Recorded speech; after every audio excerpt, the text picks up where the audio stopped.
Vamos entonces a continuar con el estudio del libro del Apocalipsis.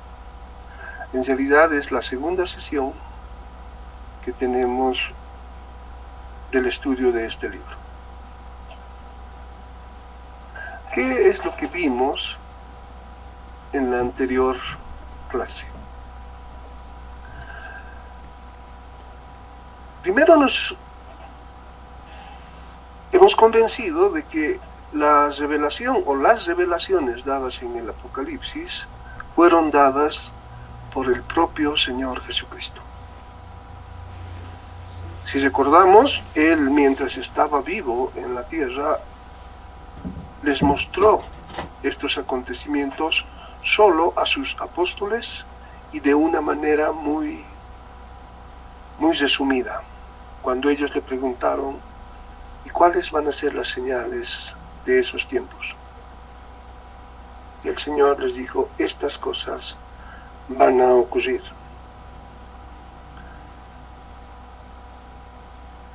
Luego de saber que el Apocalipsis es en realidad una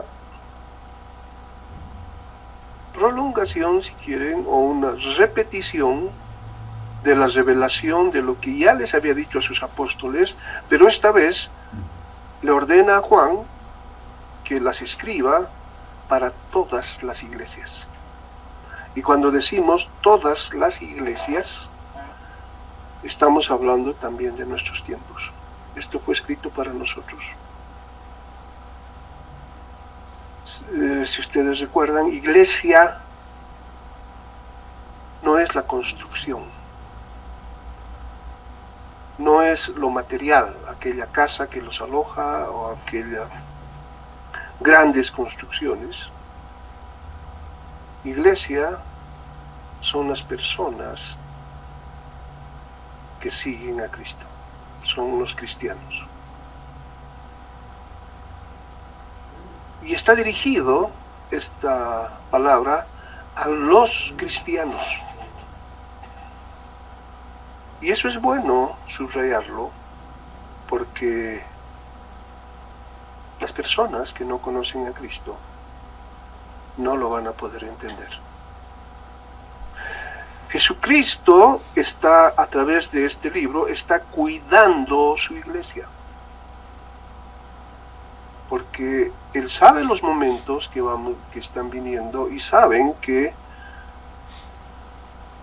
su palabra dice, en el último tiempo muchos apostatarán, muchos negarán a Dios, muchos le darán la espalda a Dios por las cosas que van a ver.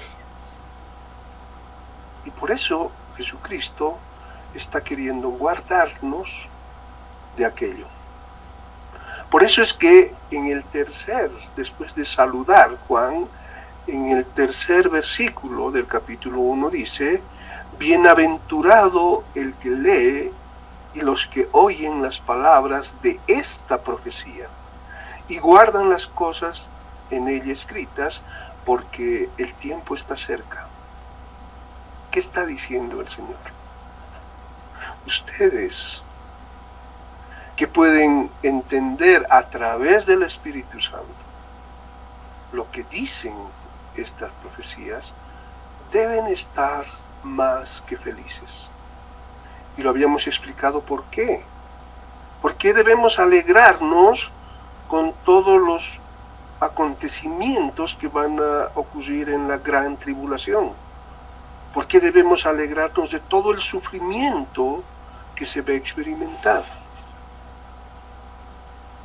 Y Él dice, bienaventurados, porque ustedes ya lo conocen. Y cuando vean cumplirse todas estas profecías, ustedes van a saber que Dios está al control de todo. Y que sus vidas serán cuidadas. Este es el único libro que inicia con un bienaventurado el que lee, y no dice toda la palabra, dice, y los que oyen las palabras de esta profecía. Por eso es importantísimo hacer un estudio minucioso de este libro de la Biblia. Pero antes de revelar los acontecimientos que van a ocurrir, lo que él hace es, y le dice a Juan, envía este mensaje a las 7 iglesias que están en Asia. Y hoy vamos a entender que cuando está hablando de esas 7 iglesias, está hablando de las iglesias, más bien esas 7 iglesias representan el cómo ha ido evolucionando la iglesia al transcurrir el tiempo, desde que Jesucristo se fue hasta nuestros días. Y en estas 7 iglesias, él está reflejando la iglesia del mundo. Es decir, nosotros estamos incluidos como receptores de lo que Jesucristo mandó a escribir para nosotros. ¿Y cuál era ese cuidado que él quiere tener? ¿Por qué hace esto? ¿Por qué manda un mensaje antes de decir las cosas que van a suceder? Él simplemente está mostrando los motivos por los que los cristianos pueden ser dejados en la gran tribulación. Les están diciendo, ustedes son parte de la iglesia, pero su conducta, en muchos casos, no es la correcta. Ustedes han perdido muchas cosas. Y Jesucristo no quiere parte de nosotros, nos quiere enteros. Y por eso dice, primero voy a informarles por qué causas, siendo cristianos, pueden ser dejados en la gran tribulación, a que pasen la gran tribulación. Pero también, como es algo normal en Dios, y que es el mostrar su amor, al mismo tiempo que les detalla cuáles son los errores que están cometiendo, enseguida los llama a arrepentirse. Y es importante conocer que ese es el marco en el que Jesucristo hace estas revelaciones. Voy a revelarles lo que va a suceder en los últimos tiempos, pero antes quiero decirles a todos los que componen la iglesia de Cristo en todos los tiempos, que hay algunas razones por las que pueden ser dejados para que pasen la gran tribulación. Es decir, pueden ser excluidos del rapto. Estas son las razones y vamos a ver que Jesús se los dice claramente, estas cosas he encontrado mal en ti. Y si no cambias, si no te arrepientes, porque llama al arrepentimiento, te van a suceder estas cosas. Pero si te arrepientes, vas a recibir esto de parte de Dios. Y eso es lo que vamos a ir estudiando en la primera parte. Bueno, esto como un resumen de lo que hemos visto en la anterior clase. Ahora veamos las cartas a cada una de esas 7 iglesias que estaban en Asia. La primera carta es dirigida a la iglesia de Éfeso.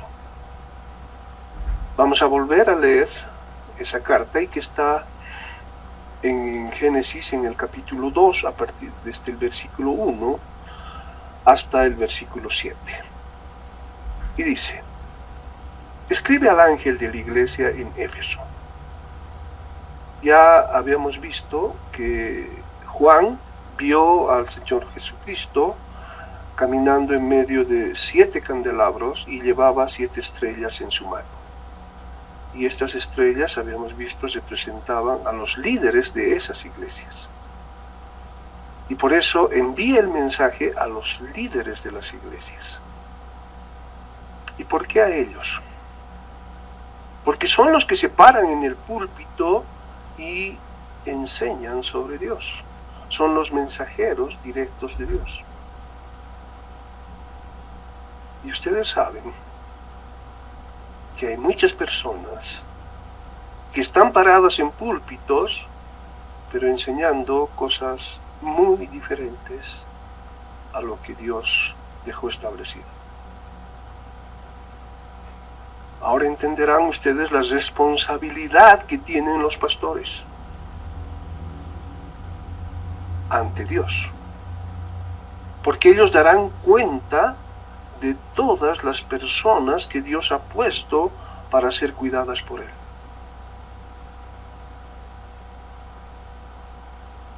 Esto no excluye a las personas que se han desviado, porque el Señor dice: si tú tienes el Espíritu, tienes espíritu de discernimiento. Cuando tú escuches de alguien que se hace llamar pastor, está en un púlpito, y escuches cosas contrarias a lo que dice la palabra, aléjate. No te dejes engañar. Para eso te he dejado la palabra. No tienes excusa. Bueno, continuemos con lo que dice la carta. Escribe al ángel de la iglesia de Éfeso: el que tiene las 7 estrellas en su diestra, el que anda en medio de los 7 candeleros de oro, dice esto. ¿Qué está diciendo? Jesús dice esto: yo conozco tus obras y tu arduo trabajo y paciencia, y que no puedes soportar a los malos, y has probado a los que dicen ser apóstoles y no lo son. Los miembros de esta iglesia no se dejaban engañar por nadie. Y continúa: y los has hallado mentiroso, aquellos, ¿a quienes se refiere? Aquellos que se hacían pasar por apóstoles y no lo eran. Y con el discernimiento del Espíritu ellos los descubrían. Y continúa: y has sufrido, y has tenido paciencia, y has trabajado arduamente por el amor de mi nombre. Miren lo que Dios está diciendo, Jesús está diciendo a esa iglesia: has trabajado arduamente por amor de mi nombre, porque Él lo ve. Si en este momento el Señor nos hablara, fueran los últimos tiempos, el Señor retornara, ¿crees que te diría esto a ti? Y has trabajado arduamente por amor a mi nombre, y no has desmayado. ¿Crees que podría decir algo parecido acerca de ti?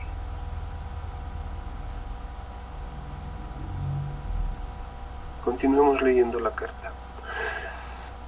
Aparentemente esta era una iglesia con gente que tenía puesta su fe en Dios. Pero oigan esto, dice: pero tengo contra ti, es decir, no todo es perfecto en ti. Yo soy un Dios santo, 3 veces santo. ¿Qué quiere decir eso? No hay ninguna imperfección cerca de mí. No puedo soportarlo. Le está diciendo, pero tengo contra ti que has dejado tu primer amor.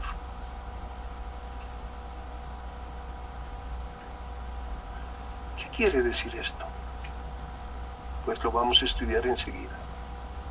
Continuemos con lo que dice el verso 5, dice, recuerda por tanto de dónde has caído y arrepiéntete. Vean eso. Jesús les dice, yo te encuentro con esta falla. Y enseguida te dice, arrepiéntete. Probablemente tú has ido viviendo pensando que todo lo hacías bien. Pero al Señor no le importa lo que tú piensas. Le importa lo que Él ve. Y Él no solo ve la apariencia física, Él ve corazones. Él ve nuestros corazones, nuestras intenciones, la sinceridad de todo lo que hacemos en su nombre. Y les dice, recuerda por tanto de dónde has caído y arrepiéntete y haz las primeras obras. Pues si no, primero les llama al arrepentimiento, pero también les advierte, si no lo haces, ¿qué le dice? Pues si no, vendré pronto a ti y quitaré tu candelero de su lugar. Si no te hubieses arrepentido, arrepiéntete, porque si no, quitaré tu candelero de su lugar.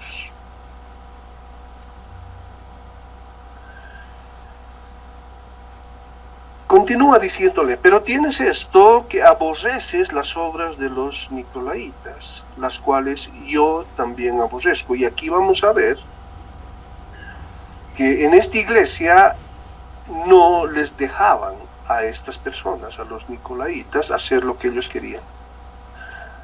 Y le dice, pero tienes esto de bueno, que tú aborreces las obras de los nicolaítas, las cuales yo también aborrezco.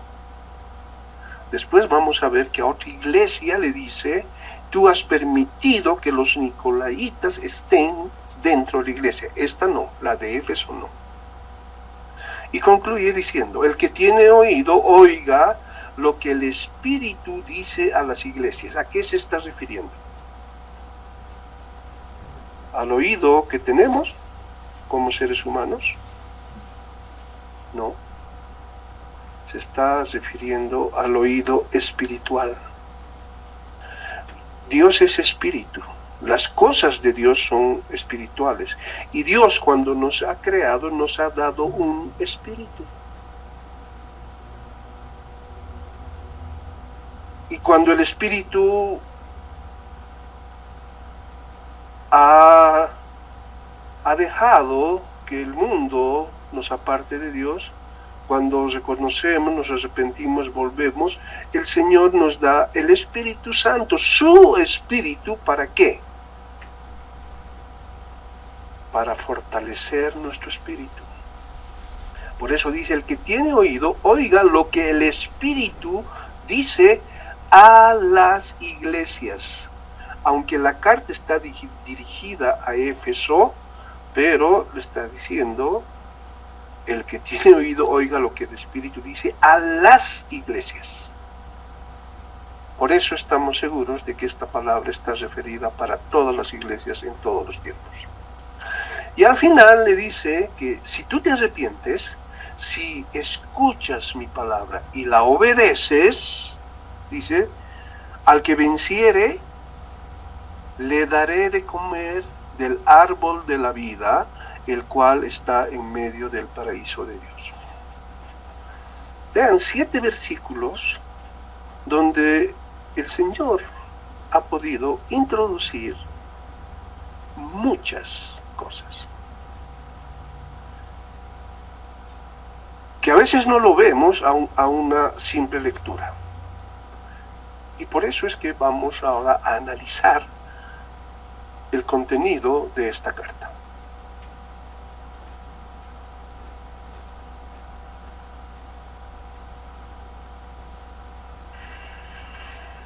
La iglesia de Éfeso, decía, las 7 iglesias representan la historia de la iglesia, lo que ha ido sucediendo en el transcurrir del tiempo en las iglesias.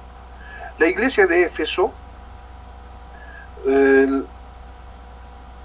la pueden relacionar con la iglesia de la era apostólica. Es decir, que la iglesia nació cuando Jesús volvió al Padre, fue llevado al Padre, diciéndoles a sus discípulos, a sus apóstoles, vayan por el mundo y prediquen el Evangelio. Desde ese momento y después en Pentecostés, cuando el Señor envía el Espíritu Santo sobre todos, es que se inicia la labor de la iglesia. ¿Cuándo concluye? Cuando Juan, el último de los apóstoles, muere, 100 años después de Cristo. En ese tiempo la iglesia dio sus primeros pasos. Los apóstoles predicaron la palabra contra viento y marea. Muchos se les opusieron. Los fariseos, los escribas, en principio, y luego el Imperio Romano. La mayoría de los apóstoles fueron muertos para impedir que sigan predicando la palabra. Muchos fueron torturados. Es una iglesia que sufrió mucho.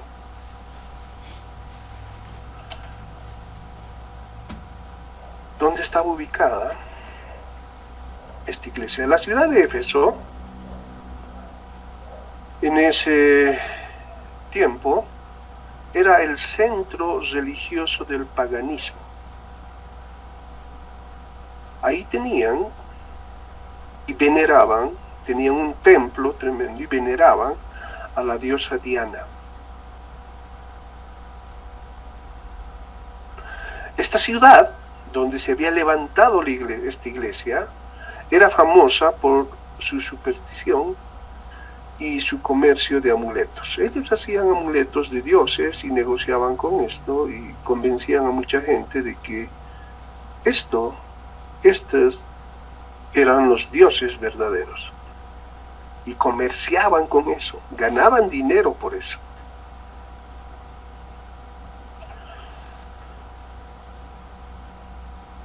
¿Y esto era cierto? Claro que sí, la palabra del Señor los refrenda.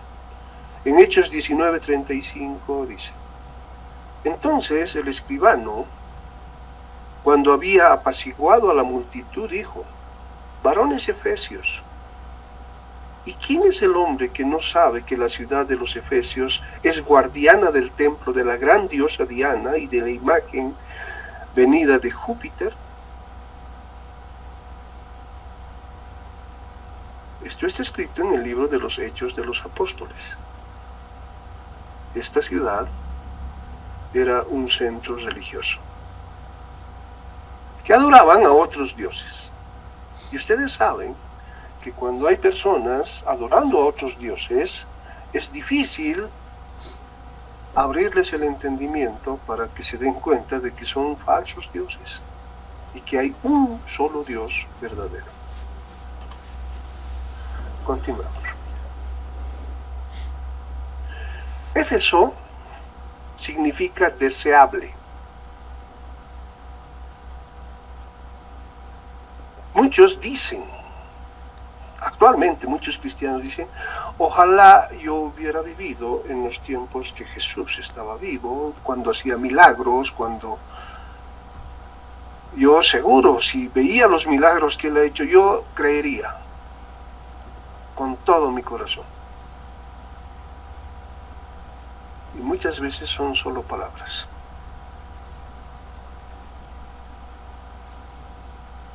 Por eso, dice, Éfeso significa deseable, es decir, lo que todos hubieran deseado. Esta iglesia es la que experimentó la dulzura del primer amor, porque lo tuvieron al lado,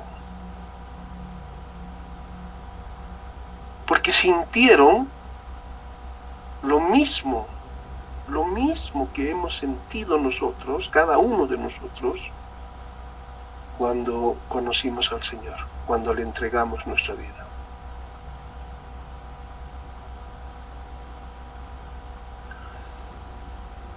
Fernando, ¿qué sentiste cuando conociste al Señor?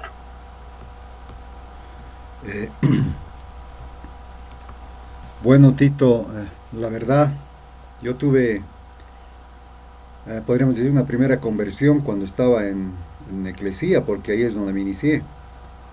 Bueno, ahí no sentí nada porque realmente no me he convertido, ¿no? O sea, no había tenido una conversión genuina al Señor, porque realmente ahí no me dedicaba, no, o sea, nada, ¿no? Entonces, ahí, digamos, nada.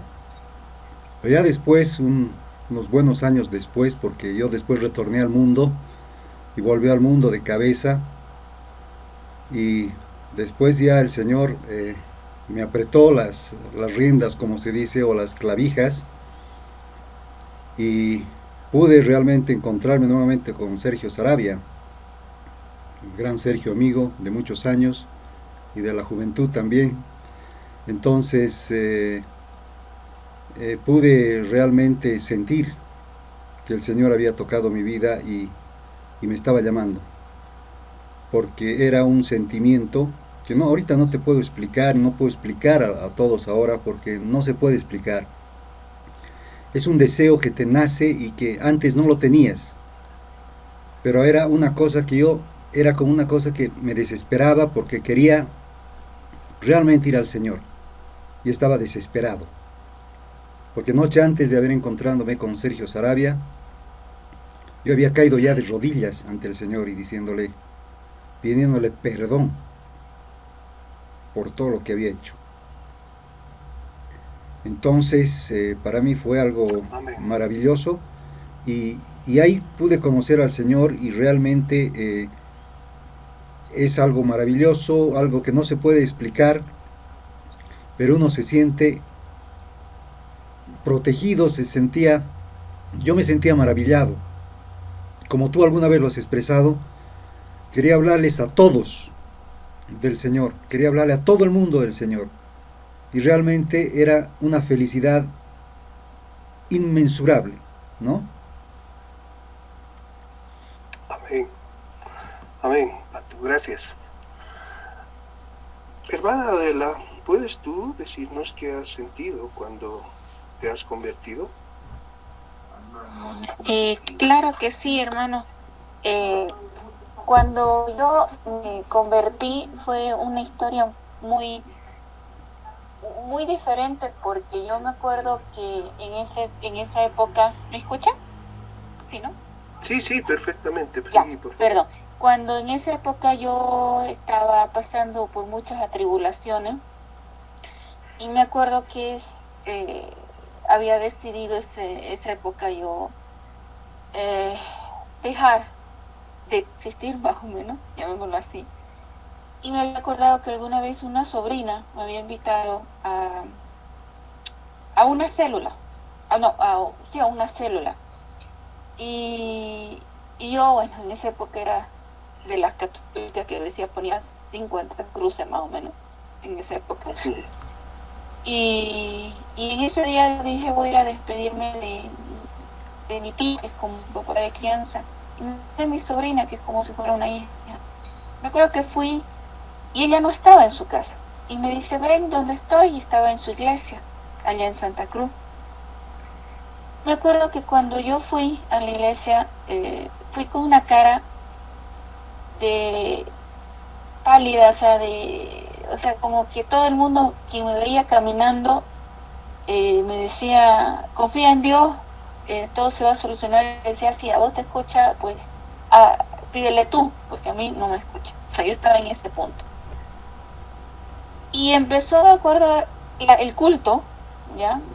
Y justo cuando estaba por primera vez entrando a una iglesia cristiana en pleno culto, el Señor me habló y me dijo, Adela, te estoy sacando de este trabajo para darte algo mejor. Y justo en esa etapa mi mamá me la habían atropellado recién, estaba inválida, mire, todo me había pasado. Y él me dijo, ¿crees en mí? Y a mí me nació decirle un sí. Y dicen la gente que estaban a mi alrededor que yo empecé a bailar, empecé a cantar, empecé a reír, empecé como si yo hubiera estado años o toda mi vida en la iglesia. Y empezó a venirme una tranquilidad y una felicidad que no lo podía explicar.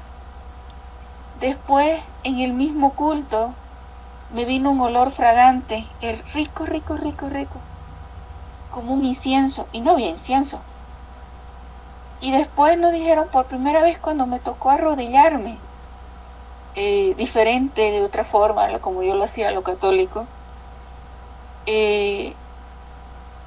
me movieron la silla. Y yo me acuerdo que levanté y vi, y toditos estaban orando, y no había quien me había movido la silla. Y me lo hizo 3 veces, y yo dije, voy a sacarle a mi sobrina este remoto, pensé yo, no entendía. Y después el Señor me volvió a hablar, y al final, ahí me acuerdo que mi prima, la hija de mi sobrina, la mamá de mi sobrina, y mi sobrina me hicieron la pregunta con un pastor que había en esa iglesia, porque yo comenté justamente. El pastor la estaba llevando a mi, bueno, yo le digo hermana, a mi prima y a su hija y a mí. Y me hicieron la pregunta si lo quería recibir al Señor.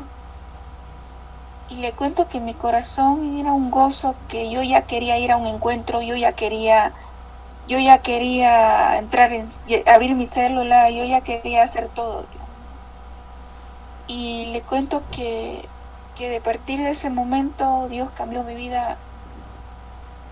Y no fue la única vez, sino muchas veces el Señor me ha hablado y me ha jalado de las orejas, lo puedo decir así, porque tenía una hermosa comunión.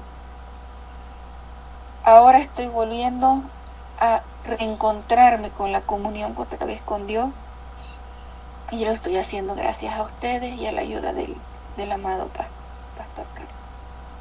Amén. Así que Gracias hermana.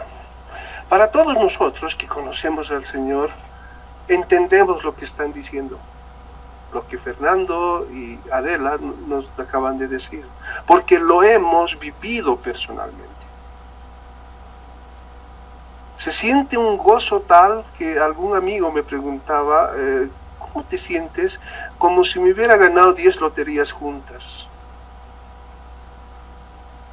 Y como decía Pato, como decía Adela, quería hablar de Dios a todos. Porque en realidad teníamos un gran amor. Y ese ha sido nuestro primer amor. No se puede describir con palabras lo que uno siente. Hay que sentirlo. Y todos los que hemos hecho nuestra decisión por seguir al Señor, lo hemos sentido y nosotros podemos entender. Los apóstoles sintieron lo mismo, y cuando empezaron las iglesias, tenían ese amor los movía. La pasión en ellos estaba viva. Y la memoria del ministerio de Jesús estaba fresca. Recién habían estado con Él.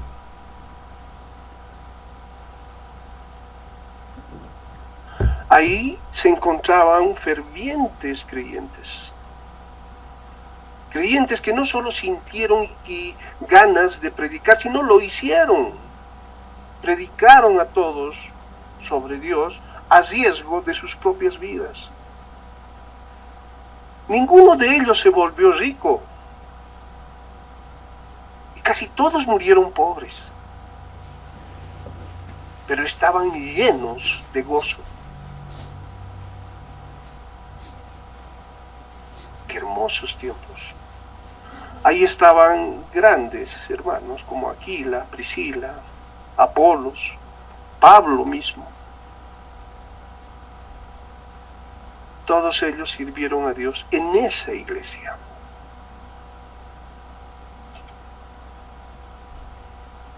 Con ese preámbulo analicemos ahora el contenido de la carta. El primer versículo dice: escribe al ángel de la iglesia de Éfeso, el que tiene las 7 estrellas en su diestra, el que anda en medio de los 7 candeleros de oro. Dice esto.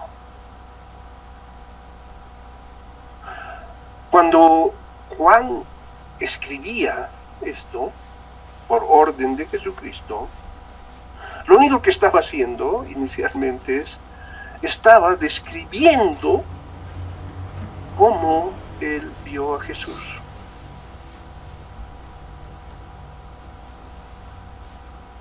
El que va a juzgar a las 7 iglesias.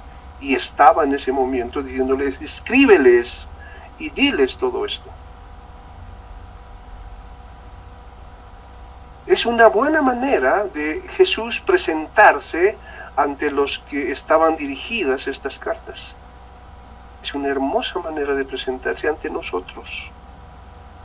El que tiene las 7 estrellas en su diestra, en su mano derecha. Dice: yo los tengo en mi mano derecha. No están solos. Pastores no están solos. Yo los tengo. Por eso es que dice la palabra: yo levanté pastores, yo levanté maestros, yo levanté evangelistas, porque yo los tengo en mis manos. Yo tengo el control, no están solos, ellos están obrando, o yo estoy obrando a través de ellos. Y al describirlo de esta manera a Jesús, lo que Juan les estaba diciendo, Jesús dice: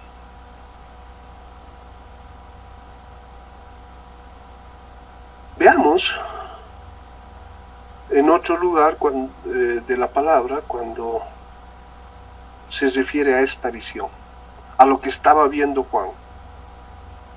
En Apocalipsis también, en el capítulo 1, los versículos 2 y 13 dice: y me volví para ver la voz que hablaba conmigo, y vuelto vi 7 candeleros de oro, y en medio de los 7 candeleros a uno semejante al Hijo de Hombre, vestido de una ropa que llegaba hasta los pies, y ceñido por el pecho con un cinto de oro. Estaba viendo a Jesús. Y Juan, en el primer versículo, dice: Jesús, al que vi de esta manera, les está diciendo esto. Pero también esto podemos hallarlo en el capítulo 1, versículo 16. Dice: tenía en su diestra 7 estrellas, de su boca salía una espada aguda de 2 filos, y su rostro era como el sol cuando resplandece en su fuerza.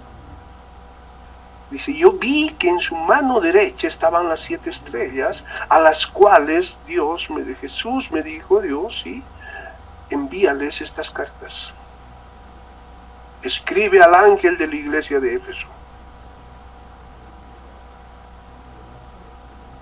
Todo está bajo control de Dios.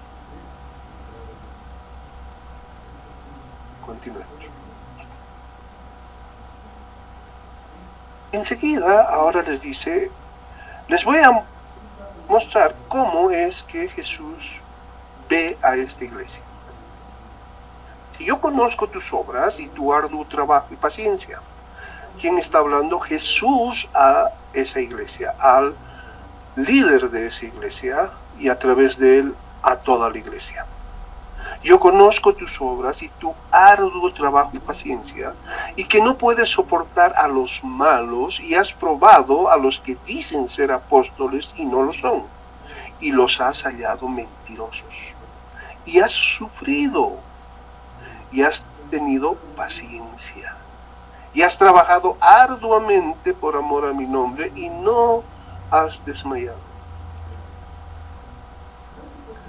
Durante ese periodo inicial de la iglesia, durante el nacimiento de la iglesia, la doctrina de Cristo se mantenía pura, porque quienes habían levantado y dirigían estas iglesias son aquellas personas que estuvieron con Jesucristo, que recibieron el mensaje de su propia palabra y la mantuvieron. No estaba alterada. Tenían una doctrina pura.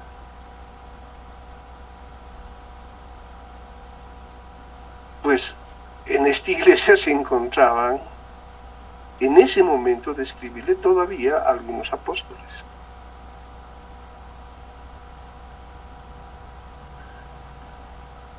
Esto les permitió a esta iglesia negarse a tolerar el pecado entre sus miembros.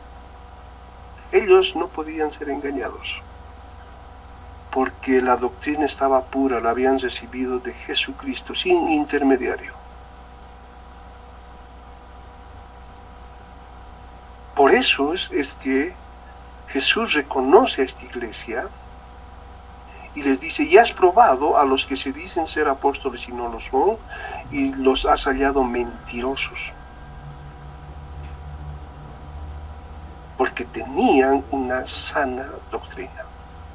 Y obviamente habían recibido el Espíritu Santo, tenían discernimiento espiritual, podían reconocer rápidamente a quien era falso.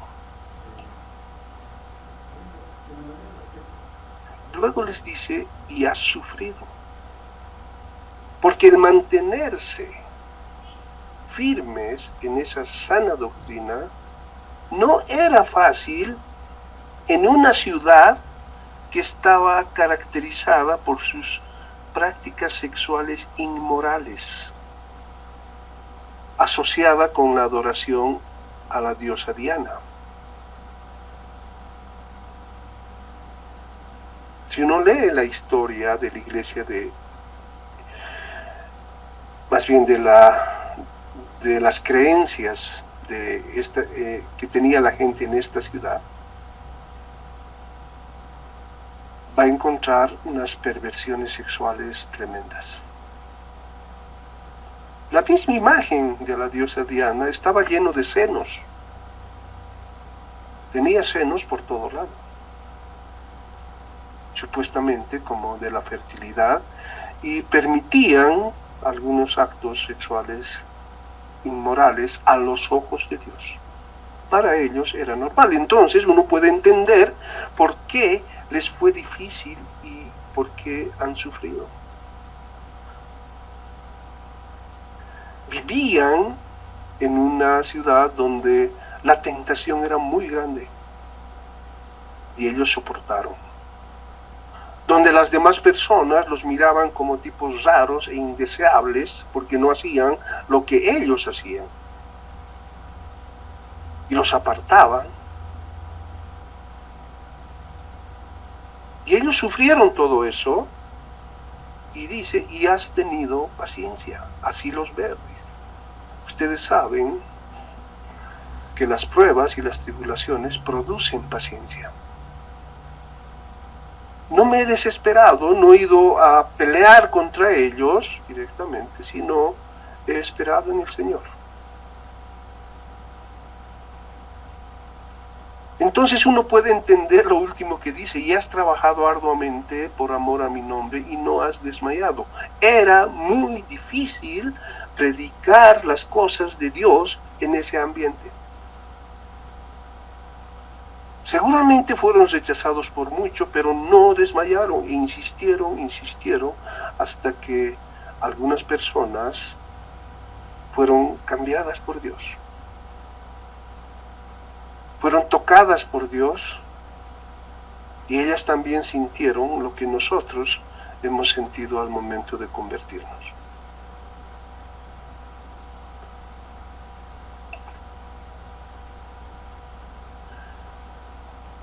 Era muy difícil predicar en ese territorio, y Pablo, el apóstol Pablo, ya había advertido a esta iglesia que iba a ser atacada por falsos maestros.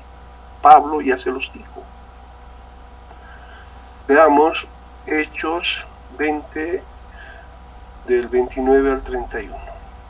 Dice, Pablo escribiendo a ellos, dice, porque yo sé que después de mi partida entrarán en medio de vosotros lobos rapaces que no perdonarán al rebaño. Y de vosotros mismos se levantarán hombres que hablen cosas perversas para arrastrar tras sí a los discípulos.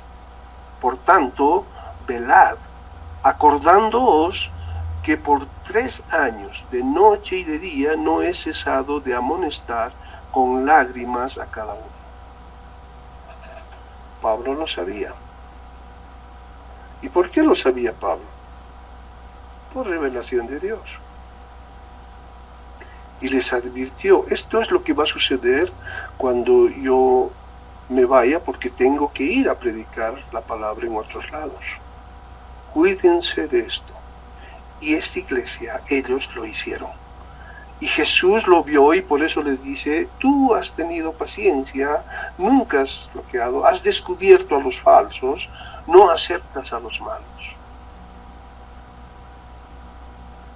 Esa iglesia resistió toda esa. Cristo por eso elogia a la iglesia de Éfeso, dice, por su arduo trabajo, en primer lugar. No era fácil, pero lo hicieron. Por la paciencia, soportaron todas las pruebas. Por su resistencia al pecado, mantuvieron la doctrina pura. El examen cuidadoso de los falsos apóstoles. No podían ser engañados, porque tenían la doctrina perfecta. Y ellos estaban conscientes de lo que Dios, de lo que Jesucristo había dicho cuando estaba en esta tierra. Los elogia también por su sufrimiento paciente y sin claudicación. Qué hermosa iglesia. Nuevamente les digo, no sé si el Señor podría decirnos lo mismo en este momento a nosotros. Y si eso fuera real, si Dios no podría decir todo esto de nosotros, es momento en que revisemos nuestras actitudes. Pero ¿cuál era su problema? Habían estado con Jesús, habían sentido lo que nosotros hemos sentido cuando conocimos a Dios. Es algo que no se puede narrar en palabras. ¿Qué pasó con eso? ¿Qué pasó con esos sentimientos? Pero tengo contra ti que has dejado tu primer amor. ¿Por qué actuamos ahora? Nuevamente, recuerden cómo fue cuando lo conocieron. Dios quiere que eso que has sentido en ese momento sea duradero, sea por siempre.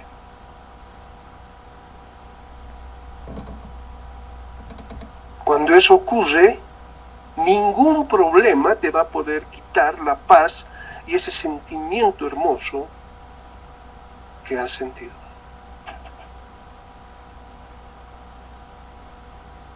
Todas las iglesias deberían tener las características buenas de la iglesia de Éfeso. Esforzados, trabajadores, pero esos esfuerzos, esos trabajos deben aparecer naturalmente como consecuencia del amor a Jesucristo.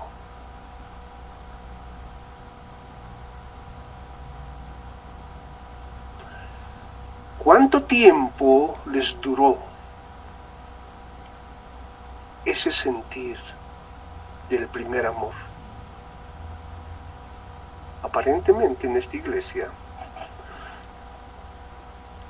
habían dejado eso a un lado y empezaron a actuar en sus fuerzas. Ellos conocían la buena doctrina y empezaron a señalar a los falsos profetas, no aceptarlos, y todo eso estaba muy bien, siempre y cuando sea el resultado de la acción de Dios en tu vida, del primer amor. Yo te aseguro, porque lo he experimentado también, que cuando nos hemos convertido, en esos tiempos, podíamos hacer todo lo que en la iglesia de Éfeso se hizo, y tal vez más, porque estábamos llenos de ese amor. El problema de esta iglesia es que al pasar el tiempo ya no tenían ese primer amor, ya no sentían lo que habían sentido cuando conocieron, cuando Jesús estaba con ellos. Habían perdido o habían descuidado o habían dejado, como dice la palabra, su primer amor. Su primer amor ¿a quién? A Cristo. Y si ya no amamos a Cristo como cuando aceptamos y decidimos seguirlo, si nosotros ahora, en este momento, revisamos nuestra vida y decimos, ya no siento lo que sentía, entonces estamos compartiendo el mismo problema que los cristianos de la iglesia de Éfeso.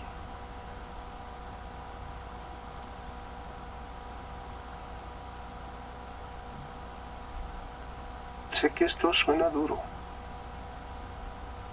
pero es importante saberlo, para que no nos resignemos a una vida cristiana simplemente por meros compromisos. Para que la fuente de nuestras acciones siempre sea el amor a Jesucristo. Porque Él nos amó primero.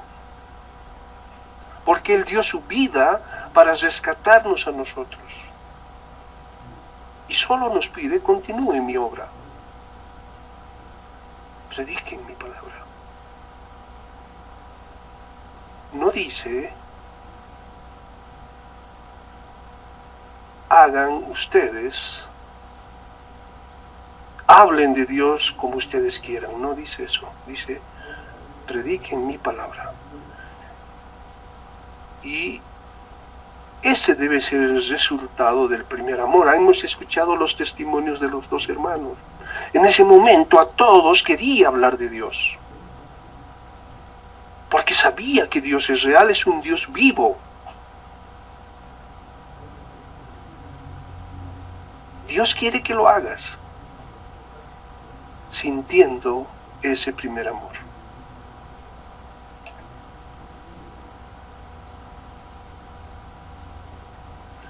Dios nos los advirtió antes de escribir el libro de Apocalipsis. Leamos Juan 14:21. El que tiene mis mandamientos y los guarda, este es el que me ama. Y el que me ama será amado por mi Padre, y yo le amaré y me manifestaré a él. ¿Qué está diciendo? Estaré con él. Y mientras yo esté con él, él va a sentir ese primer amor. Hay más. Primera de Corintios 13, versículos 2 y 3 dice, y si tuviese profecía, y entendiese todos los ministerios y toda ciencia, y si tuviese toda la fe, de tal manera que trasladase los montes, y no tengo amor, nada soy. y si repartiese todos mis bienes para dar de comer a los pobres, y si entregase mi cuerpo para ser quemado, y no tengo amor, de nada sirve.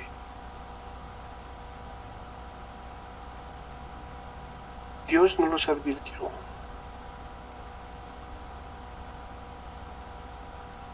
Hagamos lo que hagamos, buenas obras en nuestras fuerzas, y no como algo que lo debo hacer porque dentro de mí está el Señor y Él está trabajando para que salga todas buenas obras de mí. En la Iglesia Católica se dice que en el final de los tiempos el Señor va a pesar tus obras buenas y tus obras malas, y de acuerdo cuál es mayor o menor te va a juzgar. Dios no dice eso. Dios dice, tú no puedes hacer nada lejos de mí. Cuando vengas a mí yo voy a transformarte y vas a hacer las buenas obras que están preparadas que hagas. Vas a hacer las buenas obras como consecuencia de tener a Jesús, y a Jesús no lo podemos tener si no lo amamos. Y aunque seamos buenos con la gente y no tenemos ese amor, a los ojos de Dios dice, de nada sirve todo lo que estás haciendo.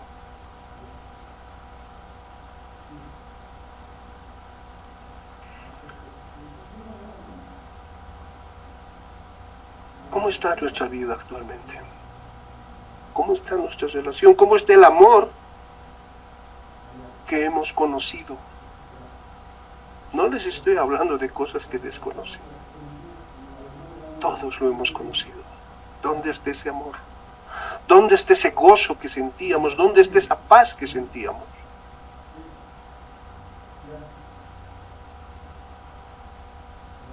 ¿Alguien me puede decir? ¿Connie?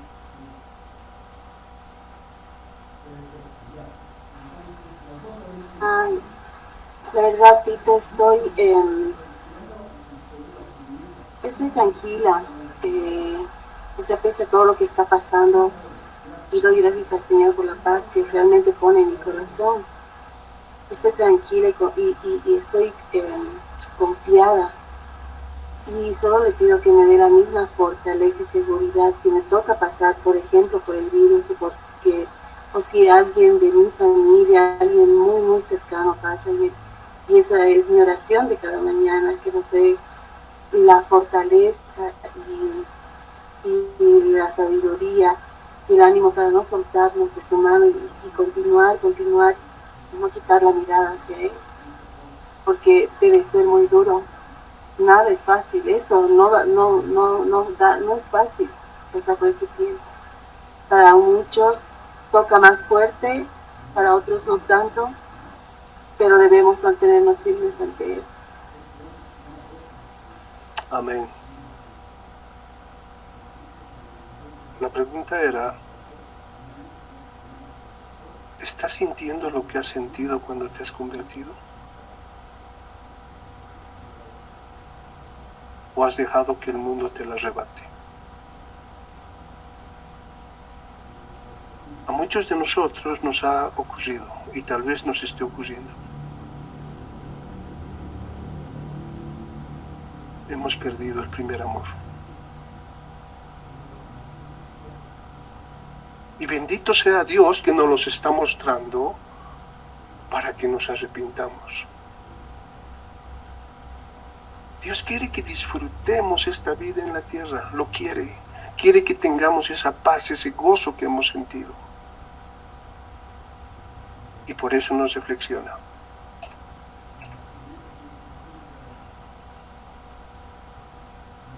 Así que el primer amor que sentiste cuando lo has conocido no garantiza la permanencia de su luz.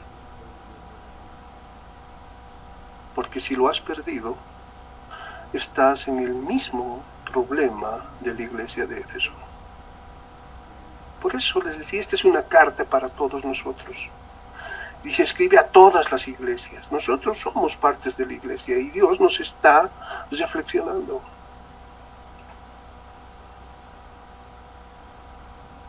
Lamentablemente, la iglesia y nosotros somos propensos a tropezar. Porque el enemigo no está de brazos cruzados. El enemigo ataca a todos los cristianos. Pero mayor es el que tenemos.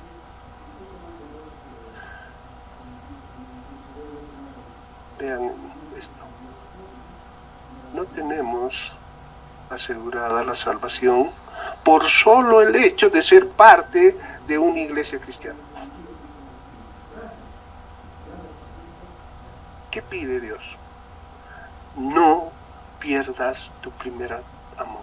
Que tu motivación para todo lo que haces sea el amor a Cristo. Cristo te manda a perdonar a los que te ofenden. Y ustedes saben cuán difícil es eso.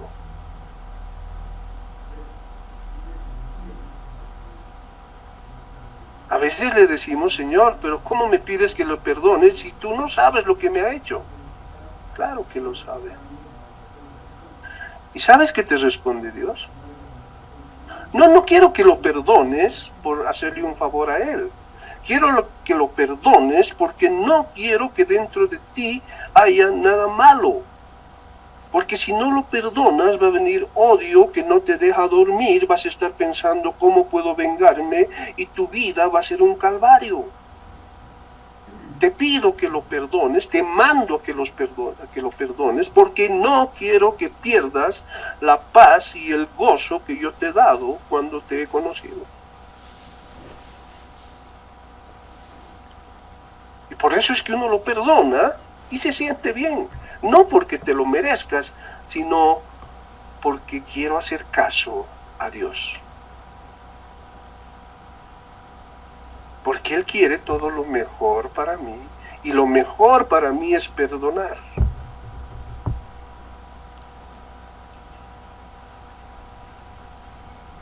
Lo que realmente entonces nos salva es mantener una relación personal con Jesucristo en todo momento y en todo lugar, y vivir de acuerdo a su santa voluntad.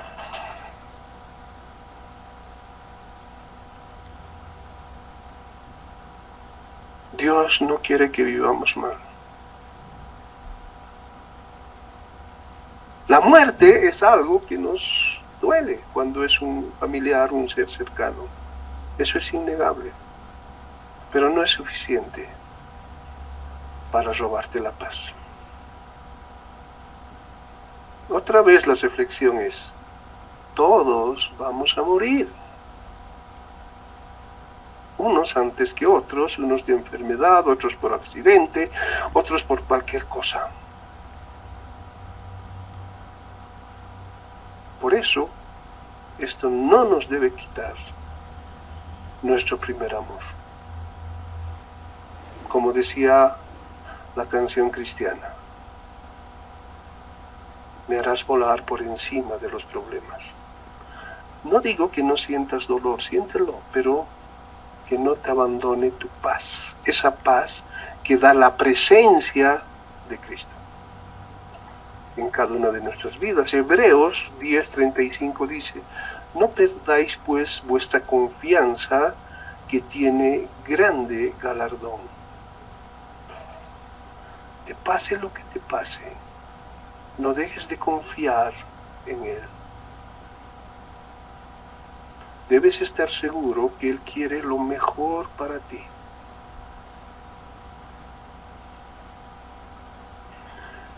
Y cuando ocurre esto en nuestras vidas, enseguida el Señor llama al arrepentimiento. Porque si no, dice, nos va a mostrar lo que va a ocurrir si es que no le obedecemos. En el versículo 5, por eso de la carta, dice, recuerda por tanto de dónde has caído y arrepiéntete. Recuerda por tanto lo que sentías, lo que te movía a hacer las cosas. Si has dejado eso a un lado, dice, arrepiéntete, vuelve a aquello. Vuelve a reencontrarte con Jesús. Vuelve a dejarlo entrar a tu vida. Vuelve a sentir el primer amor. Recuerda, por tanto, dice, de dónde has caído y arrepiéntete y haz las primeras obras, pues si no, vendré pronto a ti y quitaré tu candelero de su lugar si no te hubieres arrepentido.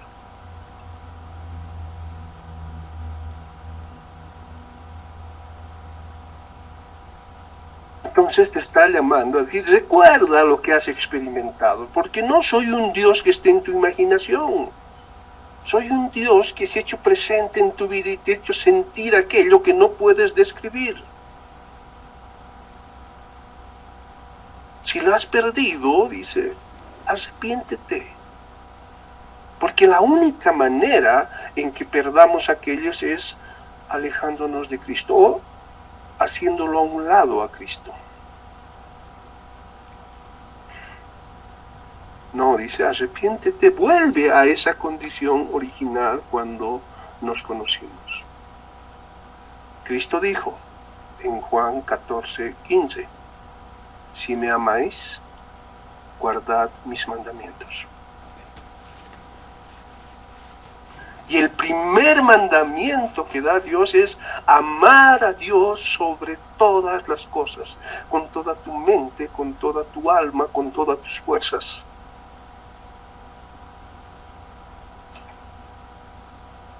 Segunda de Pedro, capítulo 2, versículos 20 y 21 dicen, ciertamente, si habiéndose ellos escapado de las contaminaciones del mundo por el conocimiento del Señor y Salvador Jesucristo, enredándose otra vez en ellas, son vencidos, su postrer estado viene a ser peor que el primero, porque mejor les hubiera sido no haber conocido el camino a la justicia, que después de haberlo conocido, volverse atrás del santo mandamiento que les fue dado. Es clara la palabra. Si tú has conocido de ese primer amor, no puedes perderlo. No puedes dejar de ser gobernado por Él, por Jesús.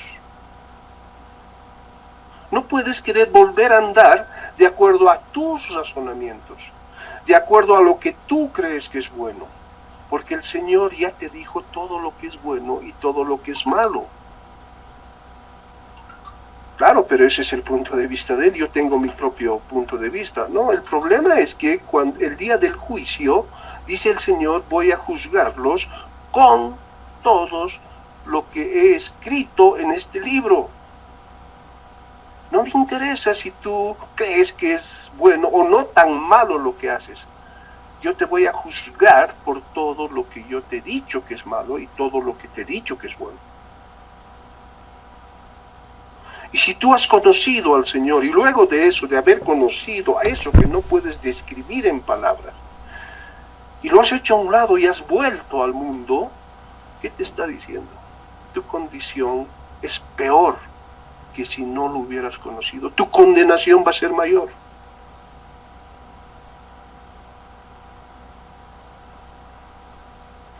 Esa es la consecuencia de la desobediencia. Por tanto, pues si no, vendré por ti y quitaré tu candelero de su lugar si no te hubieras arrepentido. La expresión vendré por ti hace alusión a un juicio o castigo que está condicionado. ¿Condicionado a qué? A tu decisión. Jesús te está advirtiendo, arrepiéntete, porque si no lo haces, voy a quitar tu candelero de su lugar. Lo que está diciendo es que Jesús privaría a la iglesia de su luz y de las ventajas de su evangelio. Si tú porfías en no arrepentirte y quieres irte al mundo, lo que está escrito en Pablo, en Hechos, en la carta a los romanos, que Pablo dirigió a los romanos, dice, si tú sigues en tus perversidades, Dios, ¿qué te dice? Haz lo que quieras. Haz lo que quieras. Pero vas a pagar las consecuencias. Porque ya no te voy a cuidar más. A eso se refiere.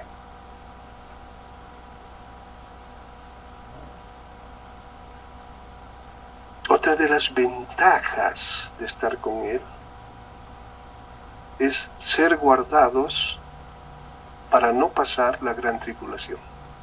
¿A qué me refiero? Al arrebatamiento. ¿Quiénes serán arrebatados? Los que tienen una buena relación con Dios. No a la manera que uno piensa, sino a la manera en que Dios lo ha dicho. Mateo 28, 18 al 20 dice, y Jesús se acercó y les habló diciendo, toda potestad me es dada en el cielo y en la tierra, por tanto, id y haced discípulos a todas las naciones, bautizándolos en el nombre del Padre y del Hijo y del Espíritu Santo, enseñándoles que guarden todas las cosas que os he mandado. Y he aquí, yo estoy con vosotros todos los días hasta el fin del mundo. Si ustedes obedecen todo lo que les estoy diciendo, yo voy a estar con ustedes cuidándolos y nunca los voy a abandonar. Y antes que venga la gran tribulación, los voy a recoger para que ustedes no pasen todo ese sufrimiento.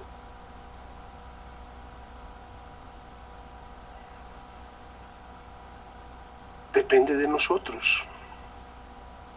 Porque Dios, antes de castigarnos, siempre nos va a llamar al arrepentimiento, siempre nos va a mostrar las cosas malas que tenemos y nos va a llamar al arrepentimiento.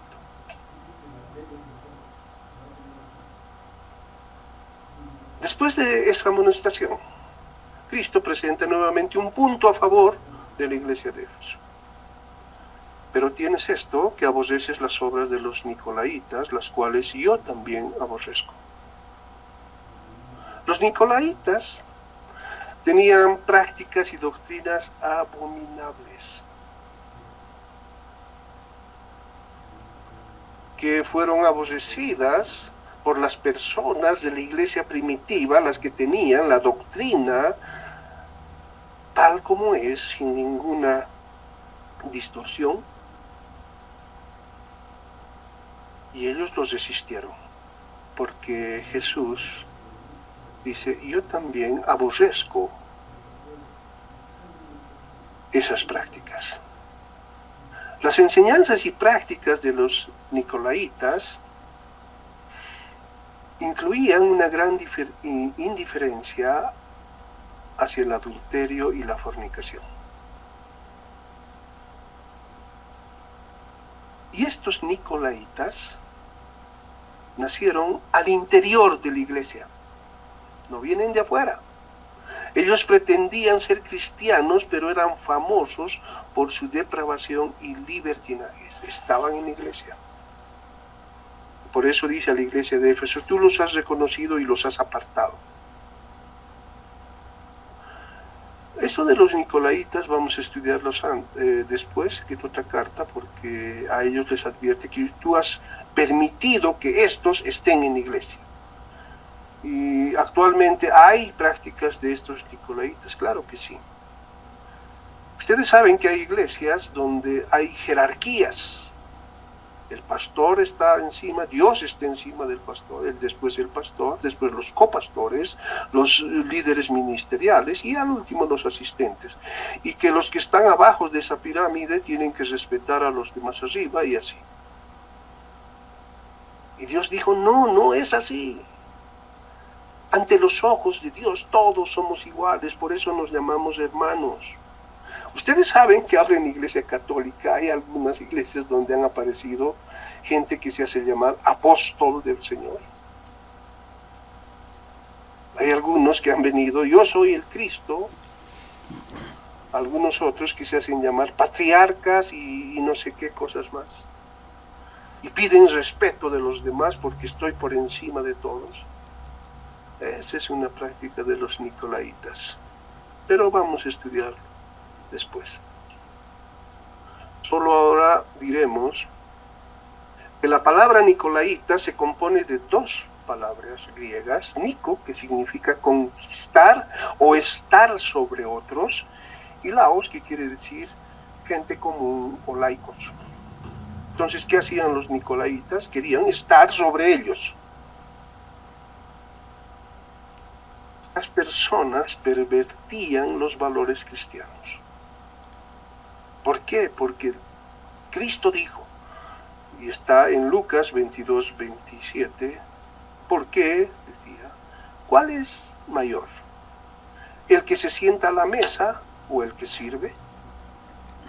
No es el que se sienta a la mesa, mas yo estoy entre vosotros como el que sirve. Jesús mismo dijo, yo no estoy encima de ustedes, yo he venido a servirles. El que sirve será mayor que los otros.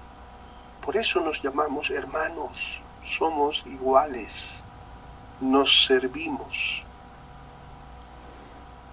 Los nicolaitas lucraban llevando a la gente al error y a una vida de pecado.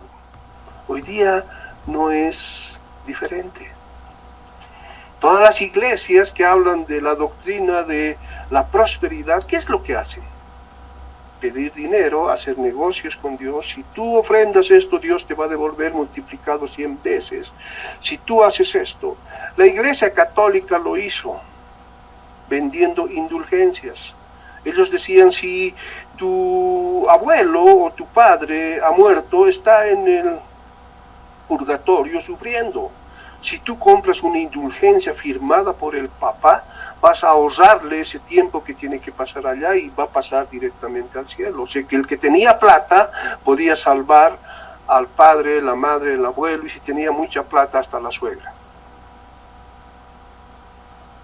Esa iglesia estaba lucrando, pervirtiendo el evangelio. El Señor Jesús enseñó otras cosas. Ese tipo de personas eran los nicolaitas. Pero ¿cuál es el premio a la obediencia? Porque el Señor, cuando te pide hacer algo y tú eres obediente, te da premios. El verso 7 dice, el que tiene oído, oiga lo que el Espíritu dice a las iglesias. Al que venciere, le daré a comer del árbol de la vida, el cual está en medio del paraíso de Dios. Esta promesa es preciosa. ¿Por qué? Dice que a los que obedecen volverán a tener acceso al árbol de la vida. ¿Qué significa eso? Vida eterna. Al inicio, en el paraíso que Dios formó en la tierra, colocó en medio del árbol del paraíso, del Edén, el árbol de la vida. También puso el árbol del bien y del mal. Le prohibió a Adán y Eva comer del árbol del bien y del mal. No les prohibió comer del árbol de la vida.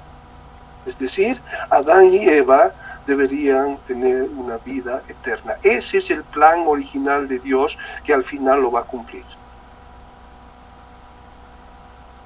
¿Por qué fueron expulsados del Edén Adán y Eva? Lo dice claramente la Biblia. Para que no coman del árbol de la vida. Y a los que le obedecen a Dios, cuando dice, si has perdido tu primer amor, arrepiéntete, vuelve a tu primer amor. Si me obedeces, comerás del árbol de la vida. ¿Y dónde está ahora el árbol de la vida? En el paraíso de Dios, que ha sido llevado al cielo, al tercer cielo.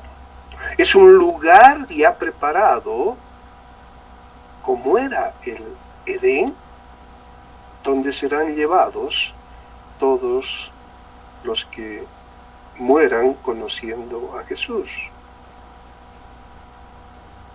Y ahí dice, al final de este mismo libro, a los lados está el árbol de la vida, que da 12 frutos diferentes cada año. ¡Qué gran premio! ¿No es lo que todos anhelamos? Vivir con Él, sintiendo esa paz y ese gozo de manera permanente.